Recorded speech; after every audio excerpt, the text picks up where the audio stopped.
ഒരുപാട് പേരൻസ് ക്ലിനിക്കിൽ വരുമ്പോൾ എന്നോട് ചോദിക്കുന്ന ചോദ്യമാണ്, ഡോക്ടറെ പാല് കൊടുത്താൽ കഫക്കെട്ട് വരുമോ, മുട്ട കൊടുത്താൽ പ്രശ്നമുണ്ടോ, ചോക്ലേറ്റ് കൊടുത്താൽ പ്രശ്നമുണ്ടോ?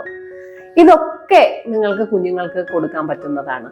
പക്ഷേ നിങ്ങൾ ഇത് കൊടുക്കുമ്പോൾ ചില കുഞ്ഞുങ്ങൾക്ക് പ്രത്യേകിച്ച് ഒരു പ്രശ്നങ്ങളും ഉണ്ടാവില്ല, ഒരു രോഗലക്ഷണങ്ങളും കാണില്ല. ചില കുഞ്ഞുങ്ങൾക്ക് ചെറിയ കഫക്കെട്ടോ തുമ്മലോ ചെറിയ അലർജിക് പ്രശ്നങ്ങളോ ചില കുഞ്ഞുങ്ങളിൽ കാണപ്പെടാം.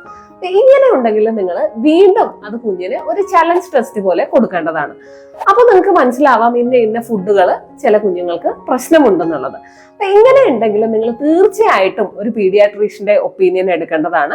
അപ്പോൾ അദ്ദേഹം കുറെ അലർജിക് ടെസ്റ്റുകൾ ഉണ്ട്, ഫുഡ് അലർജി ടെസ്റ്റുകൾ.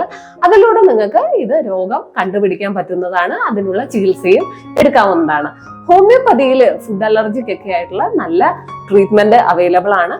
അതുകൊണ്ട് നമുക്ക് മരുന്ന് എടുത്തതിന് ശേഷം പിന്നീട് നമുക്ക് ഈ ഫുഡുകളൊക്കെ കഴിക്കാൻ പറ്റുന്നതുമാണ്. അപ്പൊ കുഞ്ഞുങ്ങളുടെ ആരോഗ്യപരമായ ഡൗട്ടുകളും ചോദ്യങ്ങളും നിങ്ങൾ ഈ വീഡിയോയുടെ താഴെ കമന്റ് ചെയ്യുക. അടുത്ത ഇൻഫോർമേറ്റീവ് വീഡിയോയിൽ കാണുന്നത് വരെ ടേക്ക് കെയർ, ബൈ ബൈ.